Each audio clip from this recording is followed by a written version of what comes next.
Castlevania II: Simon's Quest is the second game in the Castlevania trilogy for the original Nintendo Entertainment System. Breaking away from the stage-based design of the original Castlevania, Simon's Quest features a non-linear open world for the hero Simon Belmont to explore, along with the ability to gain levels of experience and collect an inventory full of items. Most players struggled finding where to go using the obscure clues given by the game, but in the last 25 years, an elite group of runners has attempted to beat this NES classic as fast as humanly possible, using game-breaking skips and strategies to aid their race to defeat Dracula. I'm here now to tell you that story, the history of the Castlevania II: Simon's Quest Any Percent Speedrun World Record.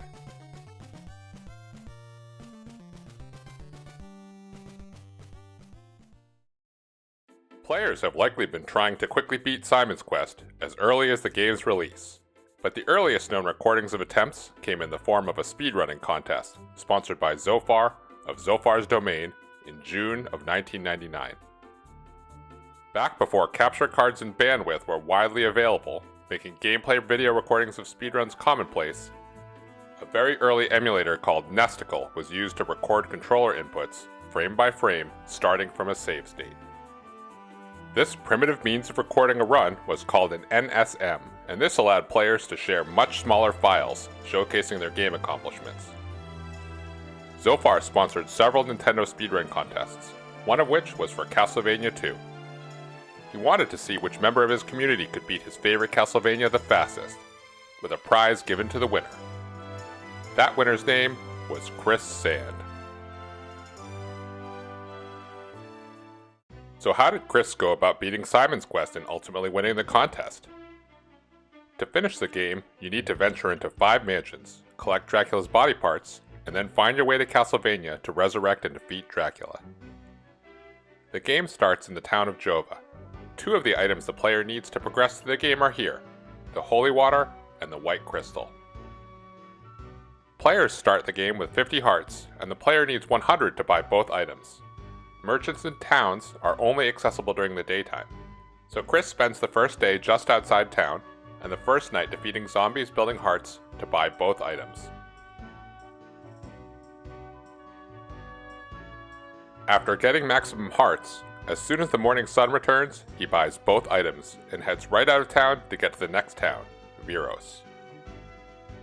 In Viros, Chris uses the hearts he has built up to buy the Chain Whip, quadrupling his damage output from the starting leather whip. From here, Chris heads out to Dabby's Path, and then goes up to the left to enter Berkeley Mansion. Chris fights his way through the mansion to a merchant who sells him an oak stake for 50 hearts, and then continues to the orb at the end of the mansion. Throwing the oak stake at the orb breaks it open to yield one of the needed Dracula parts, the rib. Putting it on, Chris exits the mansion and then heads back to Dabby's Path to exit on the right, and proceeds on the high road to the town of Algeba. Here, Simon has one goal, to find the man who will swap the white crystal for a blue one. Unfortunately, this man is also only available during the daytime, so Chris passes the time until daybreak, killing more zombies for hearts and experience.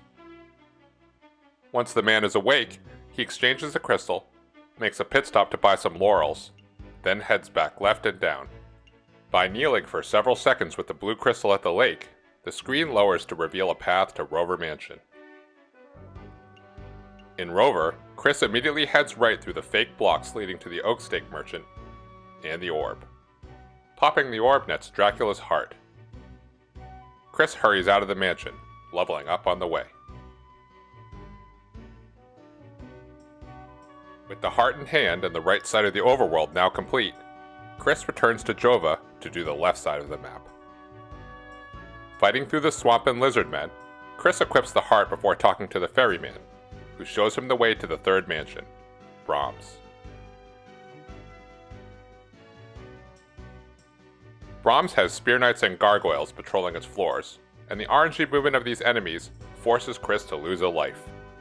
But he is able to get to the oak stake merchant and continue down to find death. He sneaks through to grab Dracula's eyeball, then leaves the Grim Reaper behind as he finds his way outside. On his way out, he he invests in another oak stake for the next mansion.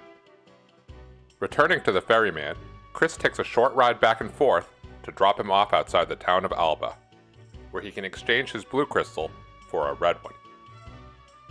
He continues on to the town of Ondol, where he spends 200 hearts to buy another whip upgrade, the Morning Star, doubling the damage output of the chain whip.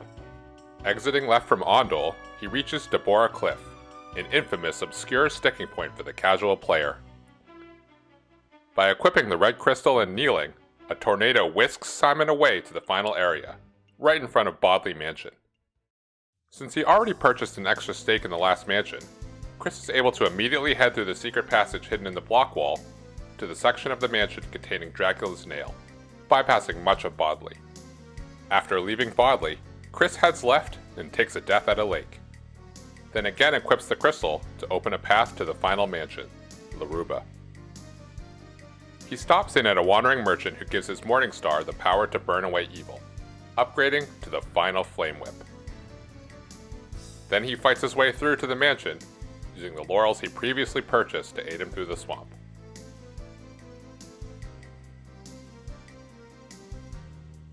Inside Laruba, he whips down knights and skeletons to get to the last oak stake merchant, drops down to get a free new set of laurels, and navigates his way through to the orb containing Dracula's ring. On the way out, Chris has to defeat Carmilla to get the cross, a necessary item to enter Castlevania. Chris uses the rib shield to block Carmilla's teardrop fireballs, and jump whips until she is destroyed. With everything now obtained, Chris only has to find his way to Castlevania. He whips his way out of Laruba, passes back through the swamp using the laurels he was gifted, and heads back to the right past Bodley Mansion. He trudges through towns and navigates another river bridge to reach the last fork in the game. Avoiding the time-wasting dead end, he heads down towards Castlevania and uses holy water to break in. He progresses through the winding path of stairs and blocks standing between him and the altar to restore Dracula. Chris uses a laurel immediately and gets to work with the Flame Whip. He jumps right up on the platform and starts whipping furiously, consuming a second laurel to maintain his invulnerability.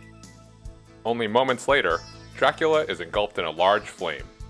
The final time was 48 minutes and 16 seconds, so the time recorded for the contest was 47 minutes and 56 seconds. Chris' run was solid, losing only 2 lives and not using a continue. It was a showcase of many factors modern speedrunners will always need to be aware of. Knowing exactly where to go next, managing hearts to purchase items, and the requirement of being in towns during the daytime.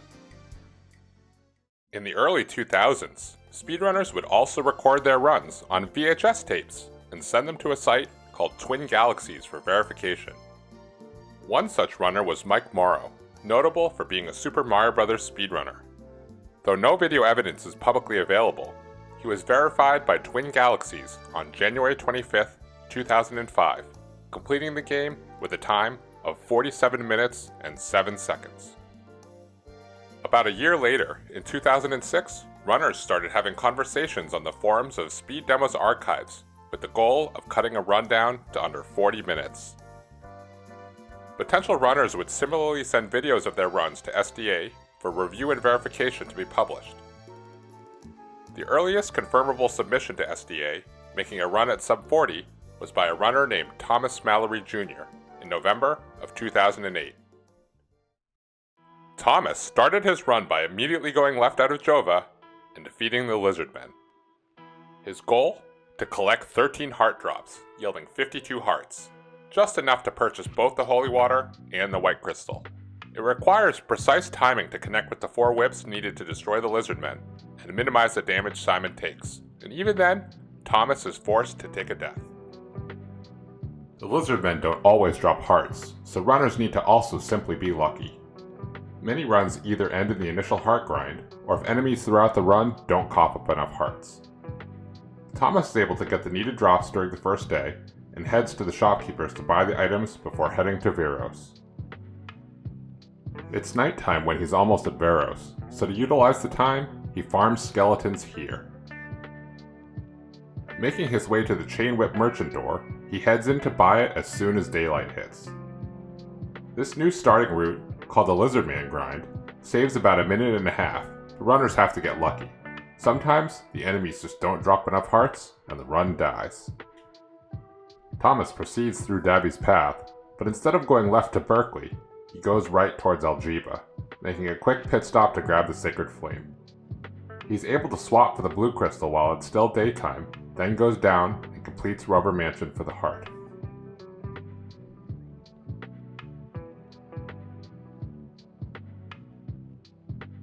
After heading back through Dobby's path, he gets to Berkeley and collects the rib.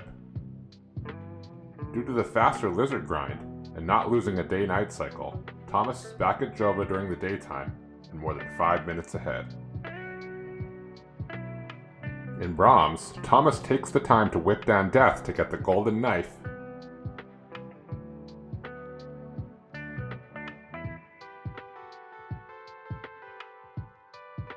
before collecting the eye. Thomas next gets the red crystal, but not before buying some laurels to get through the swamp. He continues on to Ondol to get the Morning Star. Then, he heads to Deborah Cliff to use the red crystal, but unlike Chris, he heads left towards Laruba to grab the Flame Whip first. Inside Laruba, Thomas employs the golden knife to freeze Carmilla in place, helping speed up the kill.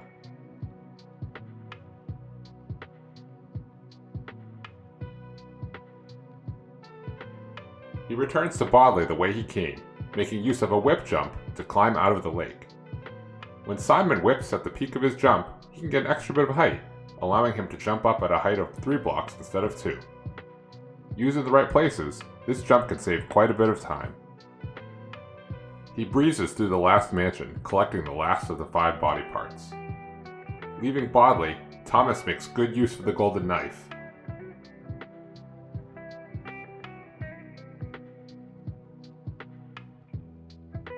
And his last laurel to quickly get through the screens leading to Castlevania. Using the golden knife also makes quick work of Dracula, freezing him in place.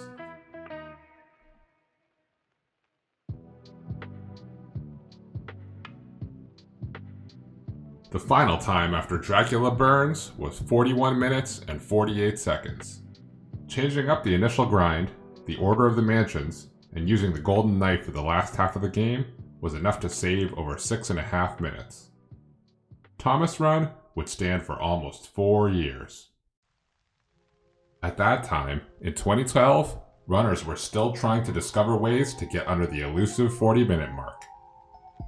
In September 2012, a runner named the Seawolf1 made a post on SDA forums claiming to have beaten Thomas Mallory's record with a time of 41 minutes and 33 seconds.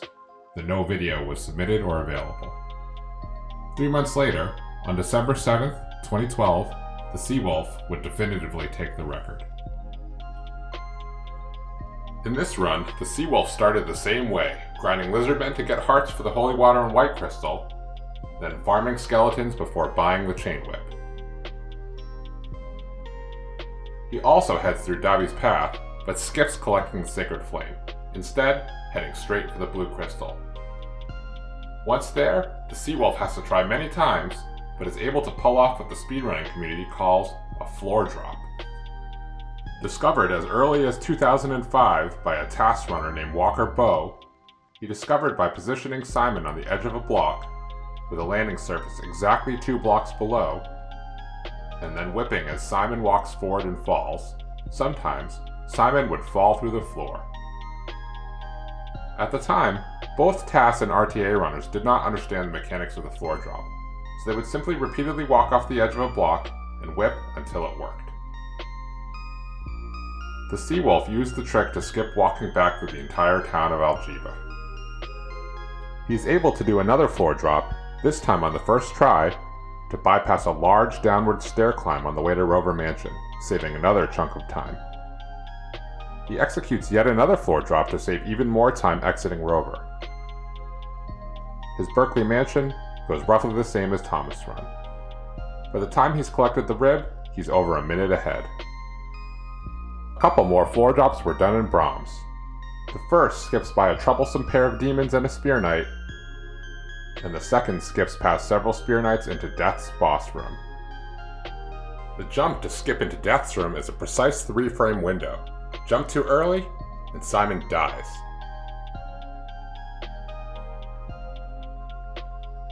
Missing the jump means Simon falls closer to Death's room, but still has to walk around. Simon says work. Hey, it works. Got it. When he collects the eye, his lead is now 1 minute and 20 seconds. The run stays on pace through collection of the Red Crystal, the Morning Star, and the Flame Whip. He makes it to Laruba, but the Seawolf is now short on hearts, so he has to take some extra time to get enough to buy 2 steaks. Still, when he collects the ring after defeating Carmilla, he is 75 seconds ahead. The trip through Bodley to Dracula's Nail keeps on pace, and he pushes on towards Castlevania. He opts to skip a floor drop just before the final town, not wanting to risk losing the run to a failed drop. I'm not gonna waste on this run. Can't risk it. He does try for a couple last-moment floor drops inside Castlevania to save 10 seconds. Nope, you get it. But they don't succeed, and the Seawolf advances to Dracula.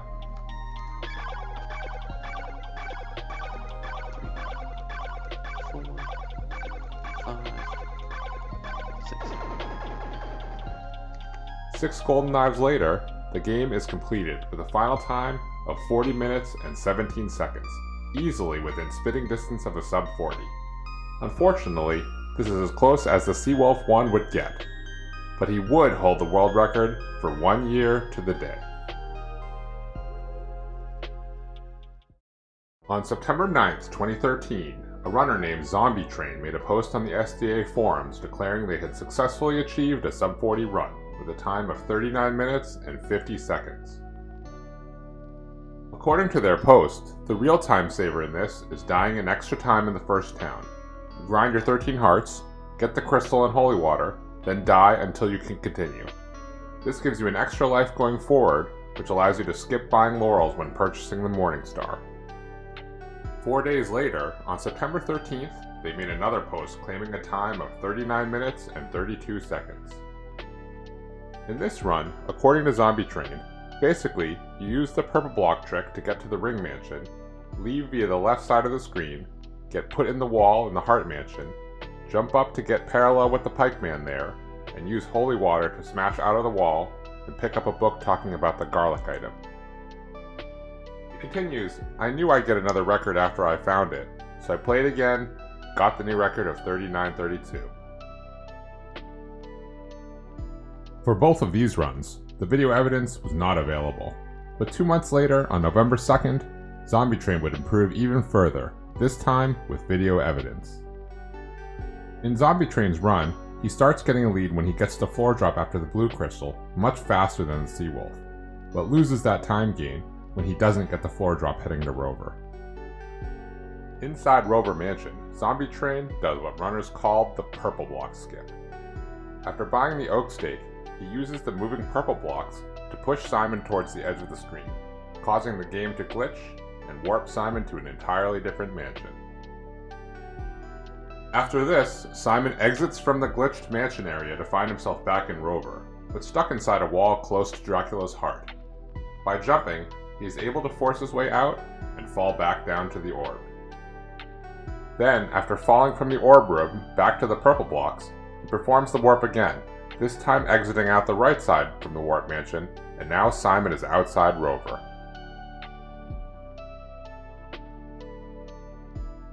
The purple block skips have put Zombie Train over 30 seconds up on the Seawolf. So if this next mansion goes well, this will be a new world record. Easy. He struggles with some floor drops and Brahms, but is able to get the big one going down into Death's room.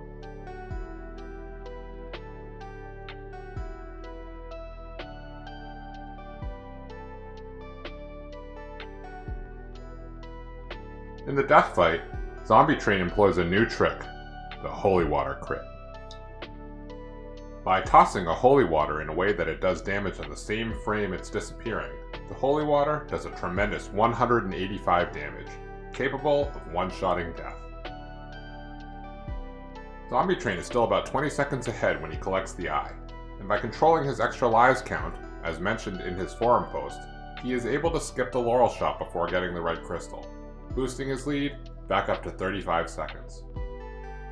Having a good amount of hearts, Laruba Mansion goes smoothly, and after getting the ring, his lead is over a minute on the Seawolf, and 20 seconds ahead of his own previous run.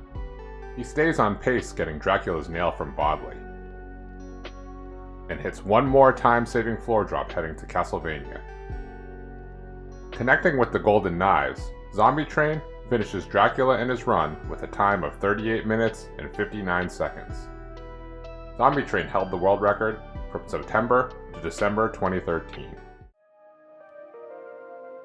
In July 2013, a runner named FuriousPaul began seriously grinding Castlevania 2. Paul is maybe best known for being the first ever speedrunner of Castlevania 4 way back in 1999, and for speedrunning WoW Classic from 1 to 60 back in 2003 as Joanna. In Paul's words from his webpage FuriousPaul.com, CV2 has been a long favorite casual game of mine, and I have done lots of speedruns for it in the past. I personally love Castlevania 2, and I rank it as my second favorite Castlevania game after Castlevania 4. I was obsessed with beating Castlevania 2 casually almost once a day all throughout 2012, and then decided to speedrun it in 2013. I spent about 6 hours a day for 8 months speedrunning Castlevania 2. Paul ran several categories of Castlevania 2 during those months: Deathless, Glitchless, and any percent. His first ever published run would come in September 2013 in the form of a Deathless run with a time of 46 minutes and 6 seconds. And on November 23, 2013, he followed up with a 43-47 Deathless run. Around this time, his attention shifted to the any percent run, and Paul steadily improved his time through the first week of December from 43 minutes to 39:58. On December 9th, he took the any percent world record from Zombie Train. In that run, Paul started by nailing both of the early floor drops, after the blue crystal and on the way to Rover, giving him a 30-second head start on Zombie Train. He struggled with the floor drop after collecting Dracula's heart, but was able to exit Rover with a 10-second lead.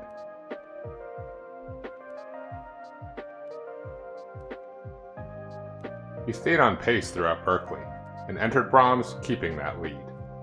But through crisper floor drops leading to the death fight, and a good holy water crit, he was able to re-extend his lead to almost 40 seconds.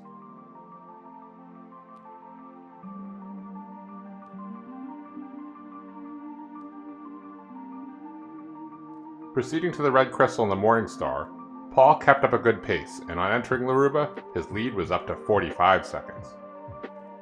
A death on the stairs set him back slightly, but he kept pressing on to Carmilla and Dracula's ring, and he left Laruba about 25 seconds up. Bodley Mansion and the nail went well, and Paul headed towards Castlevania with his lead intact. All he had to do was take down Dracula, and the world record would be his. Oh, new world record.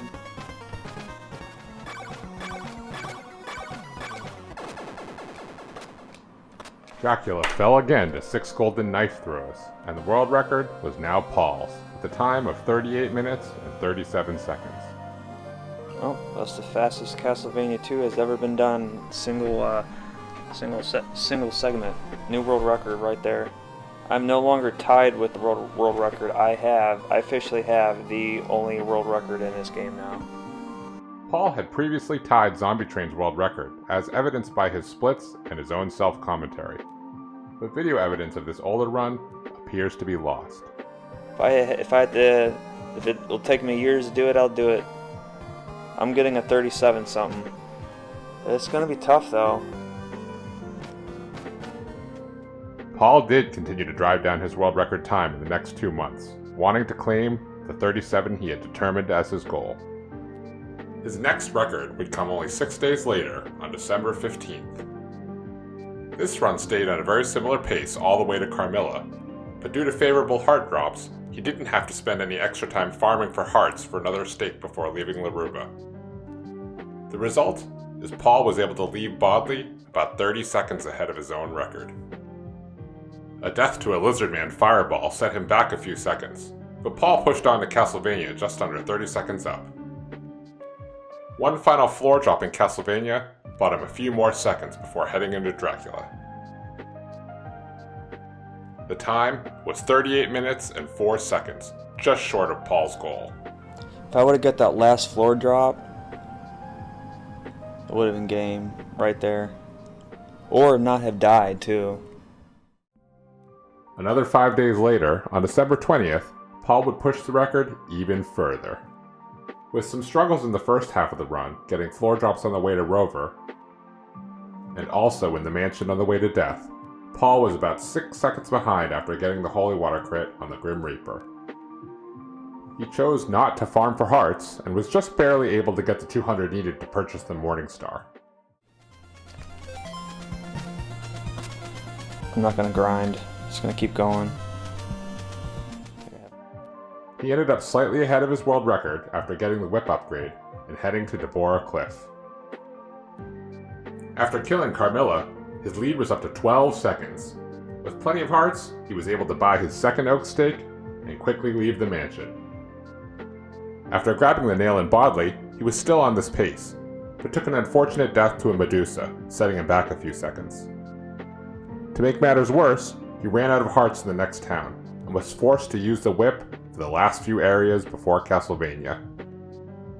This time, he missed the floor drop in Castlevania, but he was still ahead of the world record with the lead he had built up, entering Dracula's chamber about 7 seconds ahead. Short on hearts, this time he had to use the flame whip to start the fight with Dracula, ending with a few choice golden knife throws. The final time was 37 minutes and 58 seconds, beating his previous time by 6 seconds, and the sub 38 was his. Well, there you have it. Sub 38. First time ever. Paul wasn't satisfied though. He wanted a run without random deaths. He would continue his world record progress 6 days later. On December 26th, Paul got another run going past the Chain Whip and Blue Crystal, and while he struggled with the floor drop in Algeba, he got the drop to Rover very quickly. I feel like tonight's going to be a record night, maybe? I've been close a couple times. At one point I was going like 52 seconds faster, which surprised me. So, I'm getting better every day at this game. I can feel it every day. I'm literally getting better.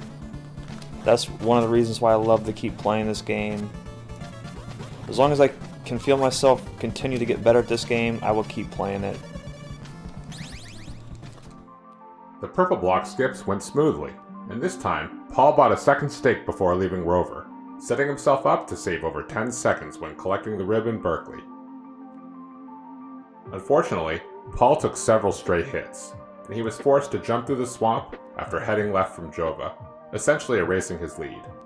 But notably, his heart count was almost full. He was able to regain the lead with a clean floor drop into the death room, putting him back up over 10 seconds. After getting the red crystal, since he had so many hearts, he both didn't have to stop to farm, but also could rush through the blobs using the golden knife. By the time he got to the Morningstar shop, he was over 25 seconds ahead. The run to Carmilla went as normal, but he had a slight misstep being one heart drop short buying the second stake leaving Laruba. Another misstep happened at the blocks in Bodley Mansion, where a misthrown holy water made him fall into the water. The errors knocked his lead back down to 10 seconds. He stayed on pace all the way into Castlevania, where he hit the final floor drop, putting him 30 seconds up going into Dracula. This time around, Paul decided to go solely for whips against Dracula. The final time was 37 minutes and 25 seconds, a whopping 33-second PB. I'm going for a sub 37 with only 3 deaths. More records are on their way, fellas. Sub 37 is possible. I didn't think it was humanly possible, but I think it's FuriousPaul possible.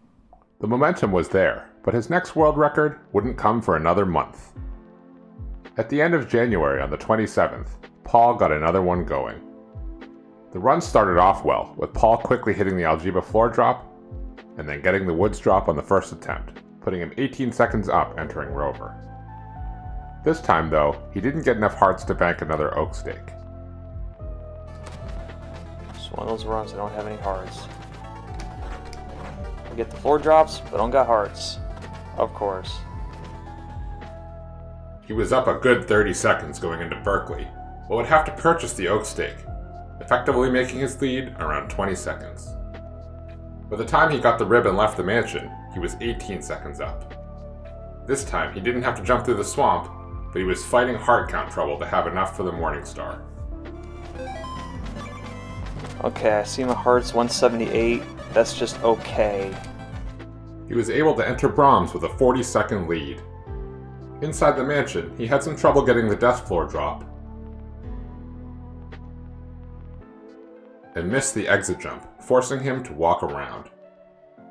But a very quick death crit enabled him to grab the eye 26 seconds ahead. His low heart count forced Paul to kill some extra enemies. He was able to get the 200 hearts needed for the Morningstar, but after buying it, his lead was totally gone. He kept the run on pace through Laruba, but was now a few seconds behind after Carmilla. The run to Bodley was clean, and he was able to establish a 9-second lead after grabbing the nail. In Castlevania, Paul hit the first floor drop, but wasn't able to get the second. He would be 5 seconds ahead of his record going in to face Dracula. The time for this run was 37 minutes and 19 seconds, a 6-second gain from his previous world record. There's still room for improvement. I'm still on my goal for sub 37 with only 2 deaths. Still on that goal. I will get it. I don't care how long it takes me, I'll get it. It wouldn't take Paul that long at all. 3 days later, on January 30th, he would claim yet another world record improvement. In this run, done off camera, Paul was a bit slower with the floor drops after getting the blue crystal on the way to Rover. But he had enough hearts to buy an extra oak stake before leaving, setting himself up to catch up in Berkeley.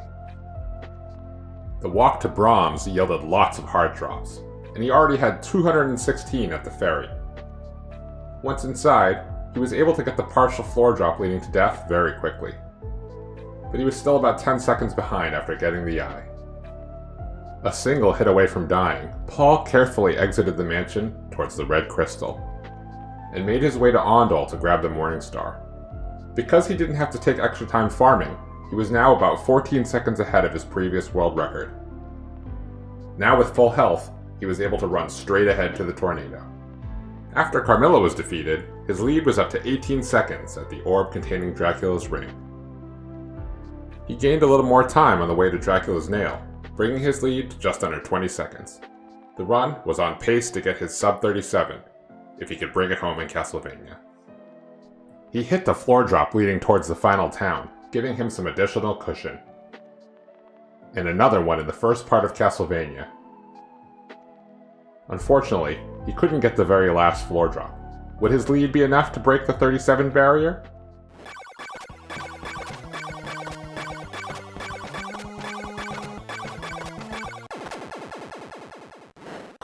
The final time was 37 minutes and 1 second, just short of his goal time. He would have to keep trying. 1 day later, Paul would secure his final any % Simon's Quest world record, immortalized on Speed Demo's archive. Using Paul's own words from that page, I have to pull off 5 to 7 floor drops, hopefully within 10 seconds apiece. Floor drops are a glitch in the game that is a frame-perfect move that allows Simon to actually drop through the floor. This can only be done in places where there is exactly a 2-block height underneath Simon. Floor drops are not fully understood, but I think they are frame perfect. I consider them 70% skill and 30% luck.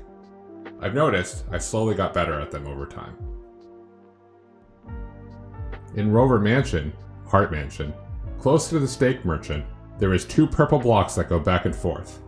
If you jump at these from above at a certain time, those purple blocks will push you into a glitched out version of a section in Camilla's mansion. In that glitched out mansion, there are 2 exits, one that takes you out of the Heart Mansion, and another one that takes you to the top of the Heart Mansion. I utilized both of these shortcuts, which cuts out 25 seconds of the final time. Paul boarded the ferry in this run already with the maximum 256 hearts, heading to Brahms 10 seconds behind. Brahms Mansion, or Death's Mansion, is the hardest mansion in the game, especially for speedrunning. The pikemen knights are random in the way they move back and forth. They can change velocity in any given second, and turn direction at any given second too. This can be devastating in any run. There are many tough glitches to pull off, and many random enemies to deal with. I've lost many runs in that mansion. Death is the hardest battle in the game. He is pretty much the boss of this game for speedrunning. I have to pull off a pixel-perfect move on him with the holy water, and if I don't do it in time, Death may corner and kill me. My current success rate with a quick, successful death kill is only about 50% of the time. I think you have to land the holy water on the edge of the hitbox of Death and the ground at the same time. I could be wrong, but that's usually the case it seems when it works. If done right, he will instantly vanish. Paul's performance in Brahms brought him back from a 12-second deficit to almost a 5-second lead on his PB. And with 190 hearts before the red crystal, he was positioned to gain even more. Heart drops are random and become a serious issue in both the any percent and deathless runs. After buying the Morning Star, he now had a 15-second lead. I've never done a 1 death any percent run, guys. This very well could be the first time I do one, as long as I don't screw up. There are various spots in the game that Simon can clip through a wall, not a floor drop.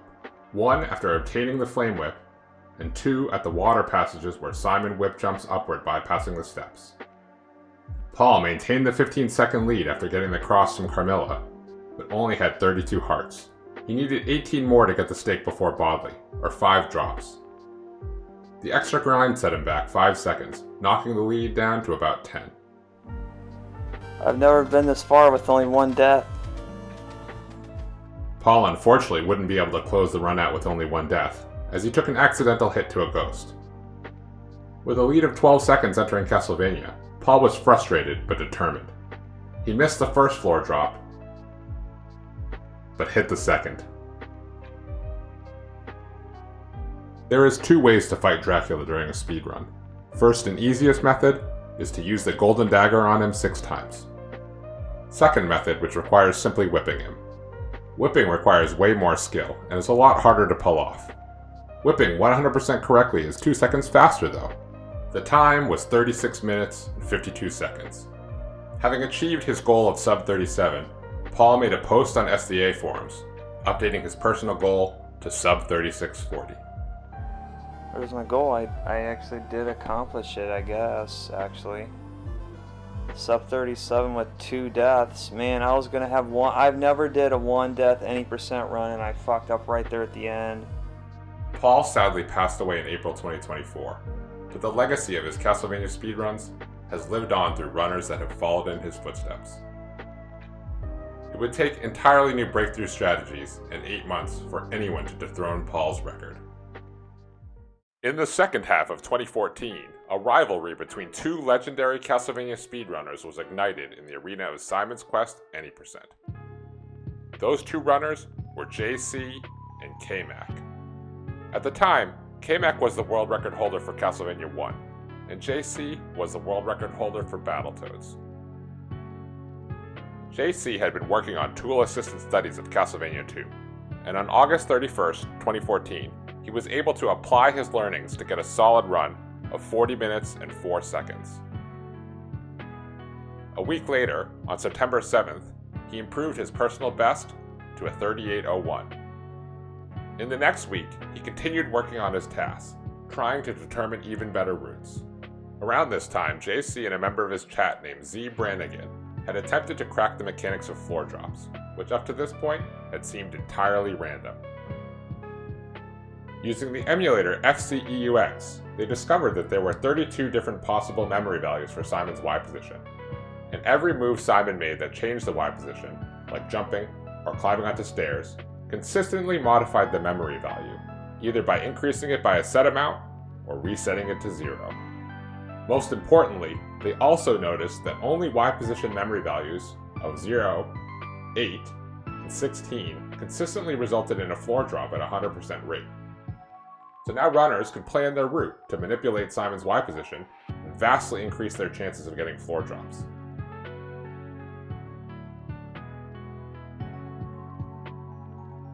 With this knowledge in hand, JC set off on a run on September 15th with his eye on the world record.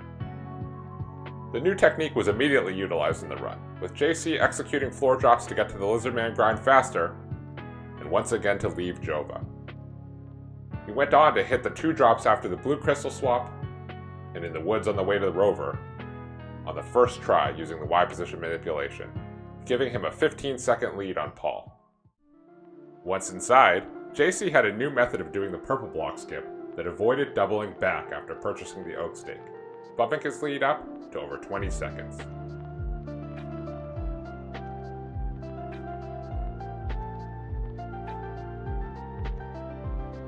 Knowing his Y position enabled him to floor drop right after the orb to buy another stake.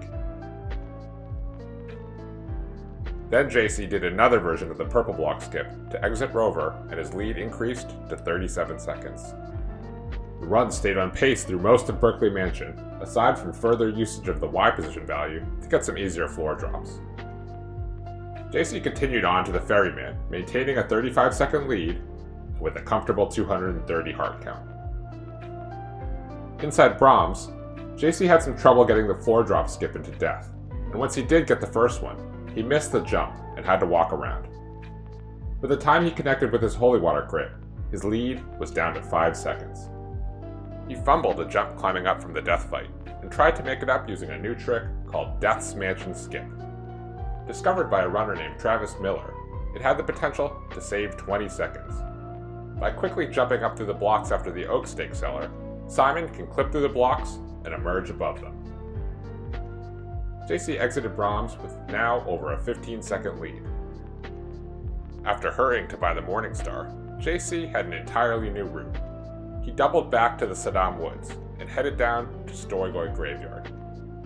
Fighting his way to the end, this was normally a dead end, but JC now knew a damage boost trick to get over the wall. First discovered in 2007 in task runs by a runner named ZGGZ DYDP. By using a blob to boost up and over, he was able to skip ahead to a swamp in front of Laruba. The new trick is aptly named the Blob Boost, and it saves a large amount of time. But by skipping ahead, JC no longer had the Flame Whip for fighting through Laruba. This meant JC had to decide between having enough hearts to buy a stake before leaving Laruba, or using the Golden Knife on Carmilla. The Golden Knife does the same damage as Simon's whip level, so it deals less damage when Simon does not have the Flame Whip. He chose to whip down Carmilla with the Morningstar, so he could afford the stake, and exited Laruba about 25 seconds ahead. On the way to Bodley, he takes some hits and a death, and also makes a pit stop to grab the Flame Whip, reducing his lead to under 10 seconds. Unpracticed at the enemy-filled walk to Castlevania, JC's lead was down to only 2 seconds once he entered. But he was able to hit both floor drops in Castlevania, putting him 10 seconds up once more. Am I gonna world record? No, I'm not gonna world record. I'm so not gonna world record. I'm not gonna world record. I'm gonna world record. I'm gonna world record, man. I'm gonna get a world record. 8, 9, 10, 13, 14, 15, boom. Oh yeah, we got it. The final time was 36 minutes and 43 seconds, a new world record, using the new and improved route. That could be so many minutes faster. That could be so many minutes faster. That could be so much faster. With more time to save, JC continued to try to improve his run 4 days later. On September 19th, 2014, he began by bringing a run to Rover, 8 seconds behind his previous record. Once inside, he had a cleaner method for executing the purple block skip, avoiding the jump up above the moving blocks. This narrowed his time gap briefly, but it widened again on the floor drop after the heart. He kept pace, going 2, and through Berkeley Mansion.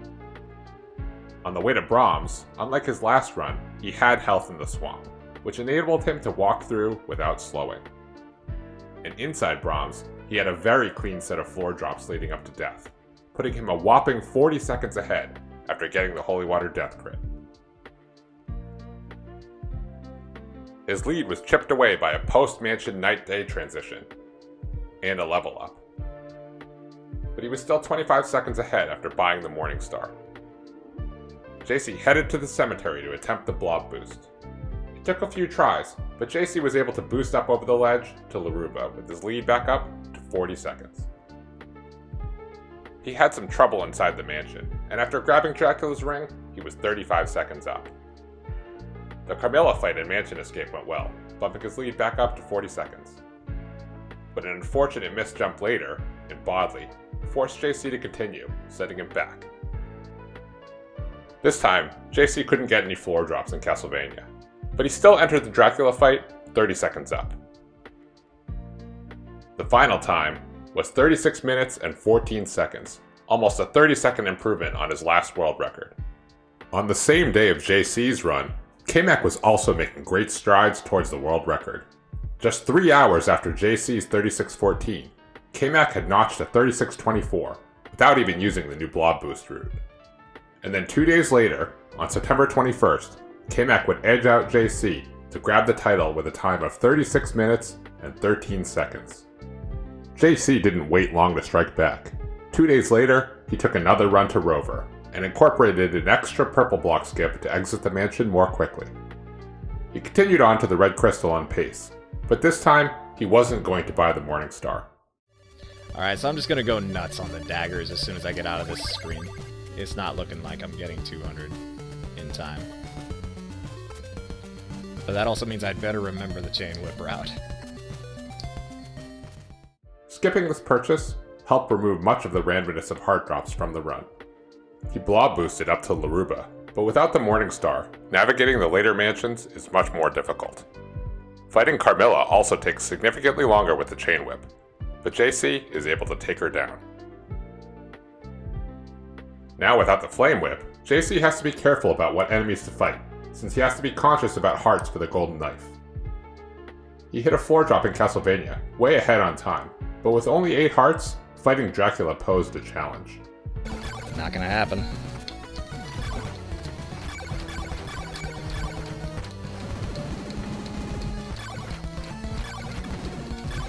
Just have to mash right here. Okay. The final time, 35 minutes and 35 seconds. A resounding comeback against K-Mac. How did I survive that? So many how did I survive that moments. The race was in full swing. K-Mac came back 2 days later, on the 25th of September, and finished his own Chain Whip Blob Boost run with an improved PB of 36:05. And another 2 days later, on September 27th, K-Mac struck again to retake the world record. He kept a great pace up through death, hitting the floor drops fast, and grabbed the eye about 20 seconds ahead of JC's world record. He kept pace and grabbed the red crystal, then headed down to attempt the blob boost, again without buying the Morning Star. And this time, K-Mac had great luck with the blob boost, and was able to get to Laruba Mansion with a 30-second lead on the world record. With a very healthy heart count, K-Mac was able to lean on the golden knife to both get through the mansion and to defeat Carmilla. After he leaves Carmilla's room with the ring and the cross, he's 40 seconds ahead. And since he was able to maintain his heart count, K-Mac can use even more golden knives getting to Bodley. When he grabs the nail, his lead is almost a minute. Very carefully, K-Mac progresses through the final bridge and cemetery to Castlevania, wanting very much not to game over and lose all of his hearts. I don't want to choke. This is too good of a run to choke away. After whipping Dracula a bunch, K-Mac finished off Drac with golden knives at a final time of 34 minutes and 31 seconds, more than a minute improvement on JC's run. Get it, son! Get some! Get some! Crush JC's time there. JC tried to come back with a counter on September 30th, and managed a personal best. but came up short with a new time of 35 minutes and 28 seconds. K-Mac, meanwhile, aimed to widen the gap. In early October, on the 3rd, he put together an improved world record time of 34 minutes and 22 seconds.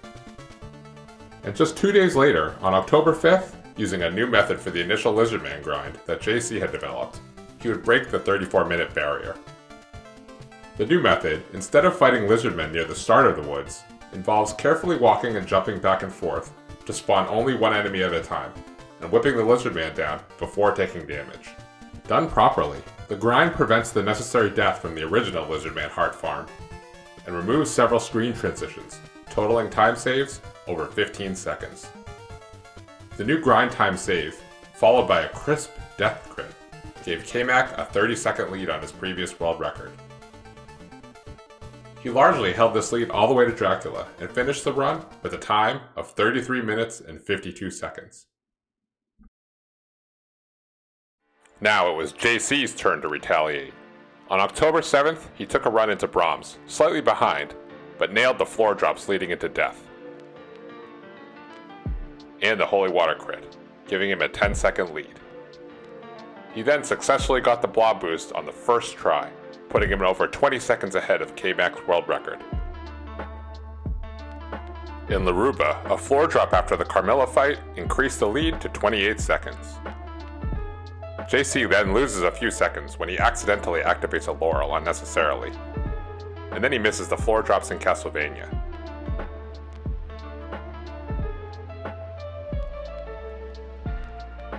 But he's still 20 seconds up entering the Dracula fight. He ends with a time of 33 minutes and 35 seconds, beating K-Mac's world record by 17 seconds. But K-Mac, on the same day, countered with his own run. This run was neck and neck with JC's world record run through the Red Crystal, the Blob Boost, Carmilla, and all the way up to the Nail in Bodley. K-Mac was able to eke out a small lead due to JC's Laurel error, and he entered Castlevania up 5 seconds. He failed to get the first Castlevania floor drop, but made it up by getting the second one, keeping his lead. Dracula is defeated at 33 minutes and 30 seconds, a 5-second improvement on JC's earlier run. It would take JC 5 days to reclaim the world record.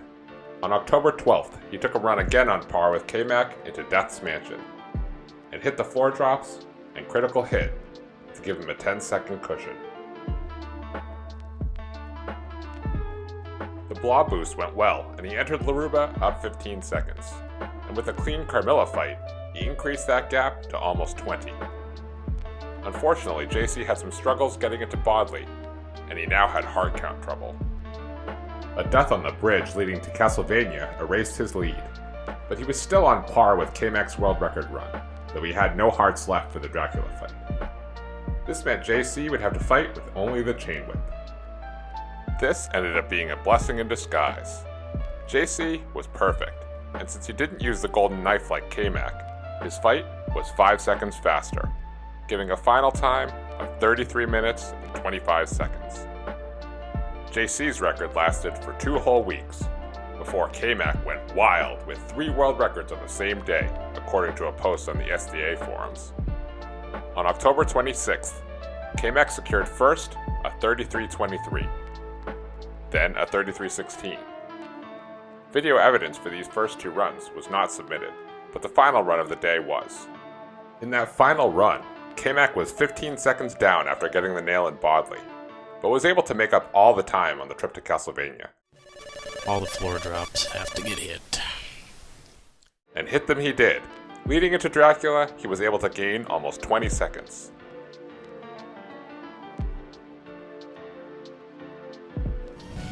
Alright, we've got daggers to back us up. That's helpful. Without having to resort to his golden knife backup, he was able to close out the final fight with a time of 33 minutes and 4 seconds. Oh, I couldn't get the jump into Death's room. God damn it. Sub 33 was on the horizon, and on October 28th, K-Mac would overcome that barrier. He nailed the floor drops leading into Death,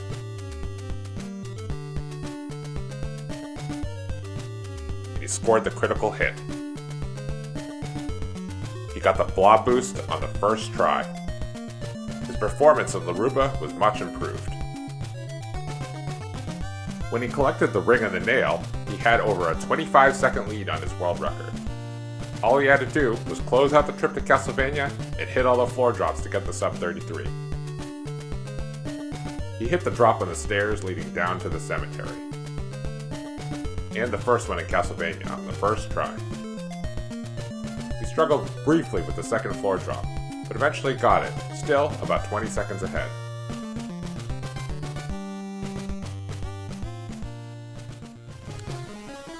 Alright. Sub 33 can happen, I just gotta finish this.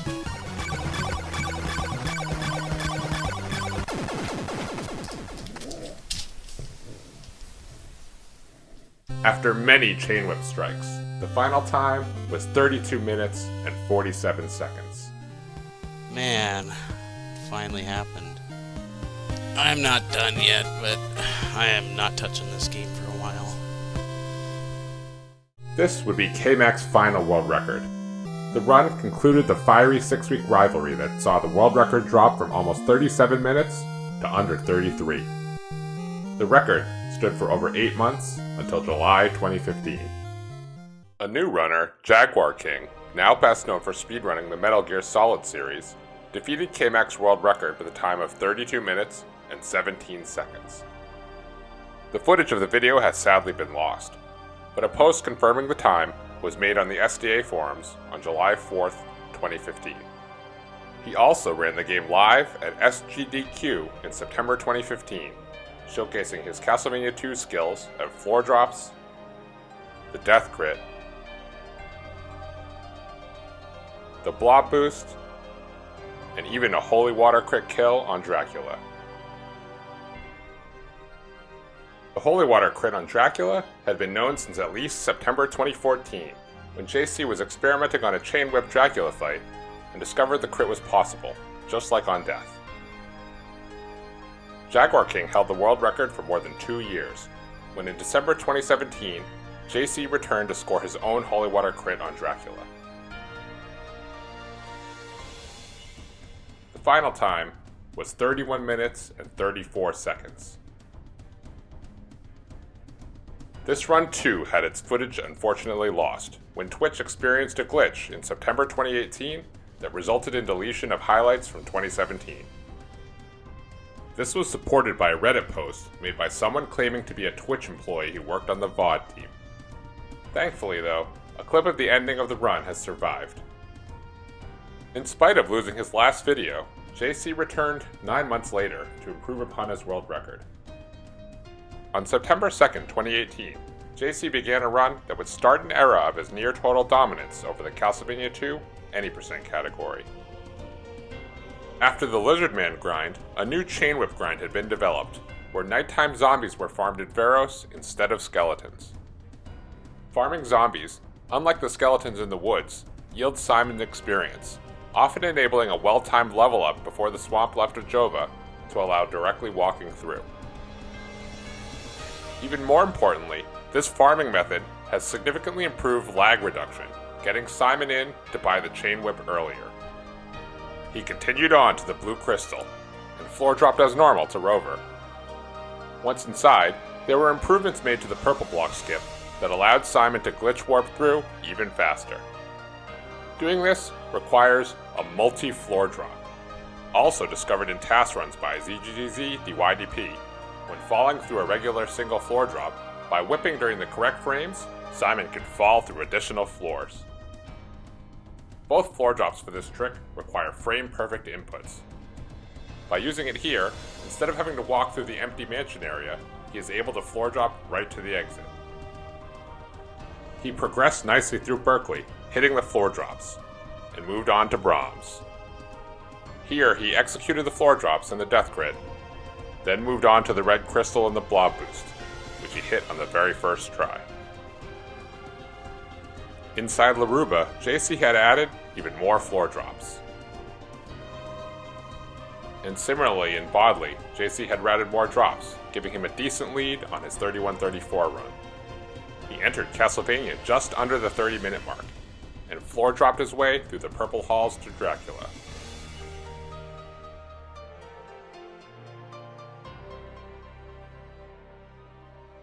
The fight was over almost as soon as it began, with a near immediate holy water crit on just the second holy water throw.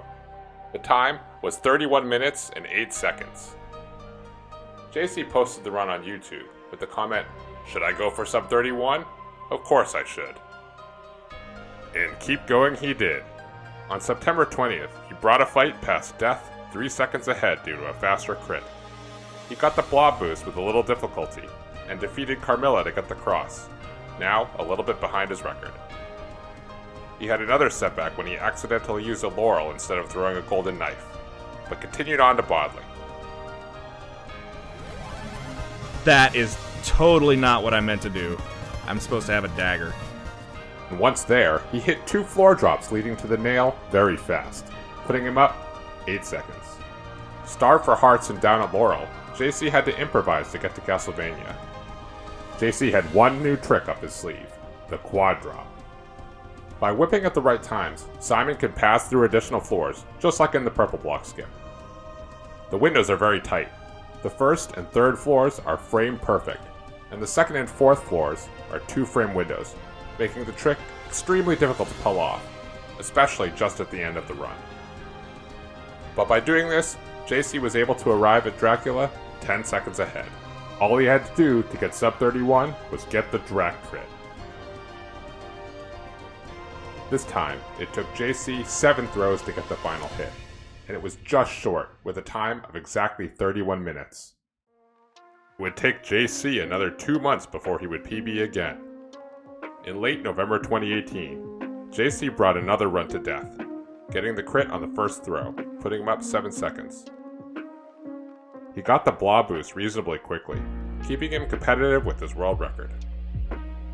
Laruba went very well, and he exited the mansion almost 10 seconds up. He missed a floor drop, but this time he had a laurel to get through the final cemetery to arrive at Castlevania 15 seconds ahead.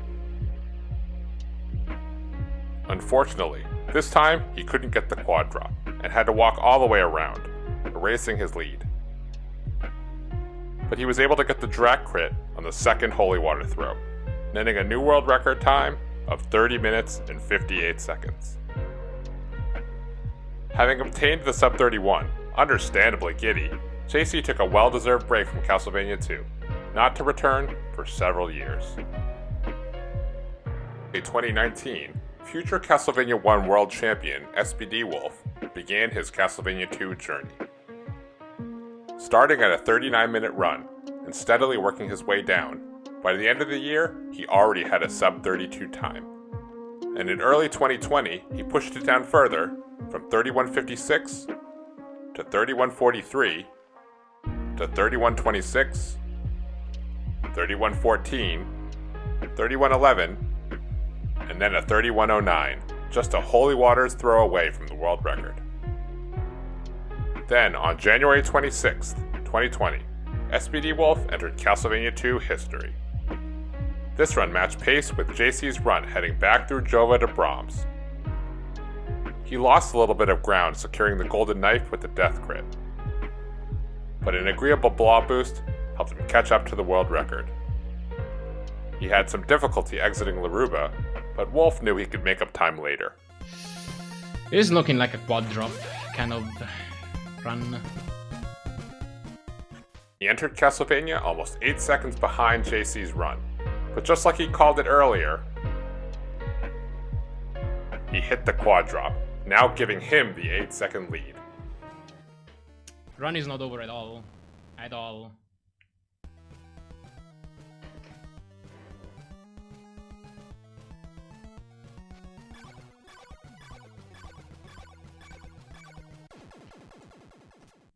Holy crap! Oh my god! Yes! Woo! Dude! That was a clutch ending. You Castlevania 2 record. There you go. Wolf had taken the Castlevania 2 any% world record with a clutch holy water crit against Dracula, with a final time of 30 minutes and 52 seconds. Wolf touched some of the other categories of Castlevania 2, but has yet to return to any%. His world record stood for more than 2 years. JC stormed back onto the Castlevania 2 scene in May 2022. He had recently taken the Castlevania record with a 10-minute and 45-second time in April. Meanwhile, Wolf held both the CB2 and CB3 records. I've been trying to get the first place time in this game I'm trying to get the first place time in all 3 Castlevania games on the NES. I've only got 1 so far, but it's the hard one, so this one's next. So I'll be playing a lot of this. He started this run with a 3-second lead after getting Dracula's heart, and boosted that lead to 8 seconds after grabbing the rib. He grabbed a well-timed level up before the Jova Swamp, and continued on to Brahms. Ignoring distractions from his chat, he nailed all the drops leading to death, and executed the crit, increasing his lead to 15 seconds. He was able to grab the red crystal before the 20-minute mark, and continued on to the cemetery to do the blob boost, which he got on the first hit. He was now up 18 seconds. JC had some Laruba difficulty, but was able to grab the cross from Carmilla, maintaining a lead of around 14 seconds. Exiting Laruba also gave some trouble with an unagreeable Spear Knight, chipping away his lead by several seconds. Both his trip to Bodley and the drops inside were very clean, putting him back up almost 20 seconds on Wolf's record. He took an accidental death on the final bridge to Castlevania, and steeled himself for the upcoming drops. 10 seconds up entering Castlevania, he nailed the quad drop.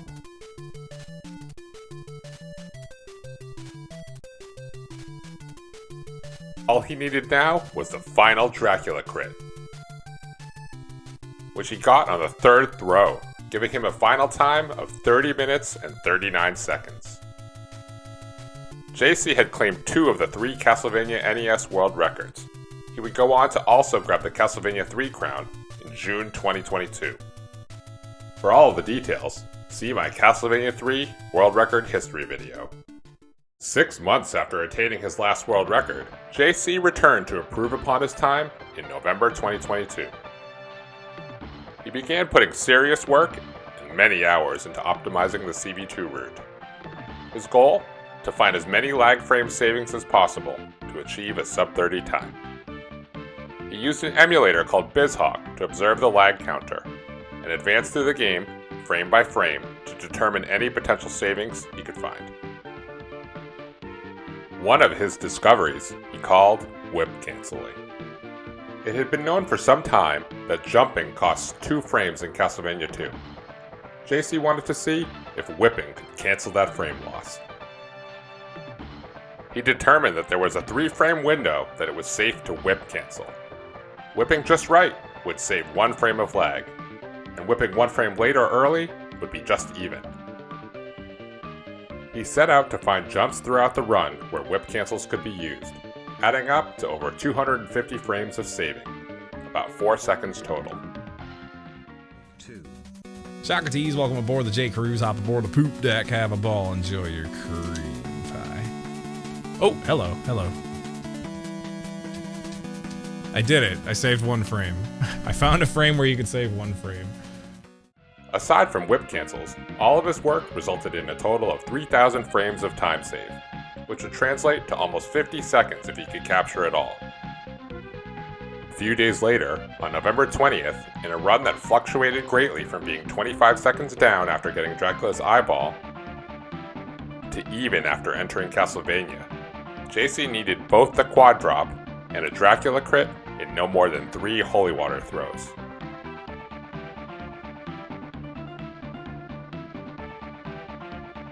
He got the crit again on the 3rd throw, just sneaking his way to a 1-second improvement to a time of 30 minutes and 38 seconds. Just 1 month later, in December 2022, JC continued his improvement of the world record. On December 17th, JC kept a run on pace into Rover, where he got the purple block skip floor drop. Since in his previous world record run, he had to walk through the empty mansion, this put him 15 seconds up. He gained even more ground on his world record after grabbing the rib, establishing a whopping 25-second lead. Despite a scary death fight where he was very close to dying, his lead was still over 25 seconds after grabbing the eye. A relatively quick blob boost kept him ahead 17 seconds on entering Laruba. And he kept on pace, getting the ring and the cross, and headed out to Bodley. He had to take a death and a continue on the way, which he knew was going to give him some heart count trouble on the way to Castlevania. Alright, I'm gonna have to farm hearts. I was gonna have to do it anyway, so that's fine. On top of that, challenges in getting the Bodley Mansion floor drops reduced his lead to a mere 4 seconds. But heart drops were favorable, keeping the run alive.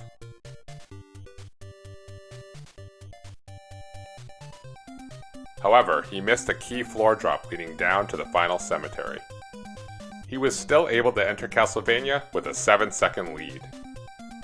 A quick quad drop got him into Dracula's chamber, still up almost 10 seconds. But this time the Holy Water crit took 5 throws, which was enough to get a final time of 30 minutes, 29 seconds, and 900 milliseconds. What I was gonna say was I was hoping I wouldn't get quad. That way the stress wouldn't destroy me. Oh my god. Thank you, everybody. 7 days later, JC had another run start with an excellent pace, establishing a 4-second lead due to getting the floor drop heading into Rubber Mansion. So already today, we're going for the world's first sub 30 on this game, and I've already seen like several paces now that can possibly sub 30 in this game. The problem with this game is everything is either one of two things: completely random or frame perfect. There's like almost zero in between for this whole game. So enjoy the nightmare. Yo, Silverwing, thank you for the GL. He fell behind after finishing Berkeley, but was able to get back ahead in Brahms with a good death fight, despite a menu mishap. We have another pace. This is exciting. No, I did it again. Oh my god. I'm so stupid. Crap. That could have been so good, but I forgot my menu again. A second hit blob boost put him ahead by almost 5 seconds. And with a very clean trip to Bodley, and the floor drops inside, he was now over 15 seconds up after getting to the nail. He hit the stair floor drop leading down to Castlevania and cleanly got through the last cemetery, still 15 seconds up. Hitting the quad floor drop would help decisively set the new world record. But he unfortunately only got 2 of the 4 needed, which set him back to even with his last world record.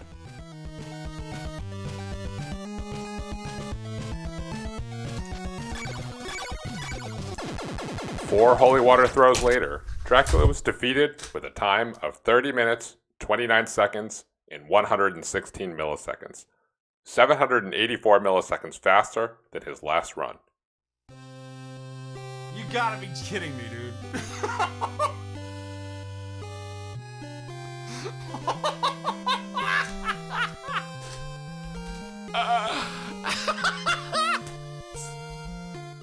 But the pieces were coming together for JC. If he could continue executing his optimized route and hit the quad drop at the end, big PBs were coming. 3 weeks later, in January 2023, one of those big PBs was on the way. On January 11th, he got a run off the ground that was almost 3 seconds ahead after getting the rib in Berkeley. At the swamp west of Jova, he had to grab an extra heart to level up to avoid dying in the swamp. And after getting to Brahms in death, he was about 7 seconds behind. Getting the blob boost required a few hits, but he entered Laruba only 5 seconds back. He largely stayed on pace through Carmilla and the nail in Bodley, heading for Castlevania down about 6 seconds. Once he got there, the gap was down to about 4 seconds. JC could make it up with the quad drop. By hitting it, he entered Dracula's chamber, now about 10 seconds ahead. 4 holy water throws later, JC completed the run with a time of 30 minutes and 18 seconds. Ugh! A good run! We're ever closer, man. Ever closer.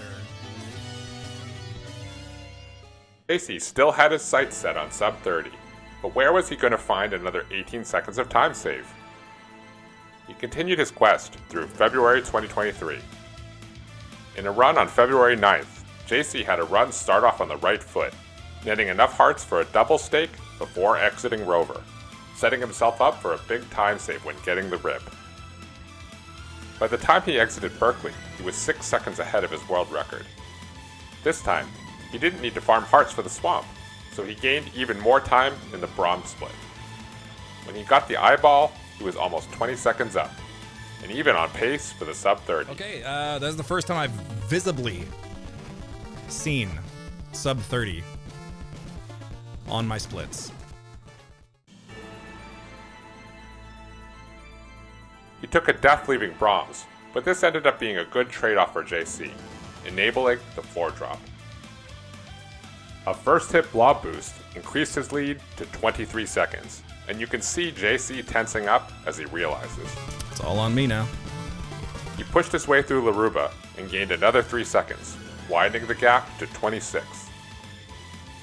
After his fight with Carmilla, where he kept her from flying out of range, he was 30 seconds ahead. And his exit from Laruba had clean floor drops. JC continued on to Bodley. He was now completely in the zone, and even got a gold split when grabbing the nail. His lead was now an amazing 31 seconds on his previous world record. The route optimization was paying off as he gained even more time continuing on to Castlevania. When he entered, his lead was in excess of 33 seconds. Only 2 more tricks stood in JC's way to his goal: the quad drop and the holy water crit to finish out a legendary run. Flawlessly, JC dropped into Dracula's chambers, keeping that 30-second lead intact.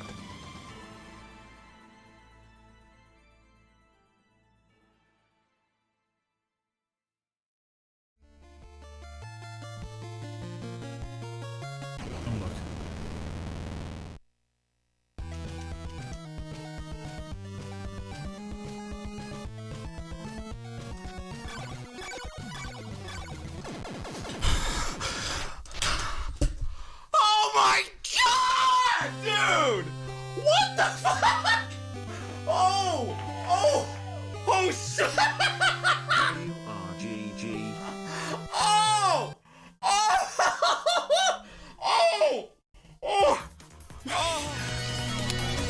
My chest, dude. My chest hurts. I think that's I think that's the best speedrun I've ever done. Yo, Ty, it's the end of the category. I just killed it. I killed the entire category. You're right, Sheikah Shells. Buy CV2 forever. 5 throws, and JC had done it. Day C's final Castlevania 2 any percent time was 29 minutes and 47 seconds. And that's where the record stands today. As of the making of this video, it has stood for more than 2.5 years.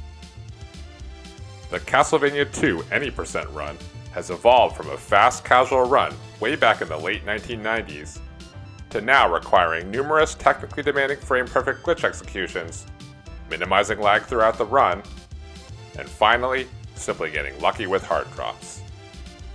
Hey, thanks for making it this far in the video. If you've enjoyed watching it, it would mean so much to me if you would like, subscribe, share with a friend, or comment below. I'm hoping to get to at least 500 subscribers on this channel, and if I can hit that milestone, I'll be sure to continue making more speedrun history videos. Please leave a comment if you have a category or a game that you'd like to see me cover in a history video. This has been the world record history of the Castlevania 2 any percent category, and thank you for watching.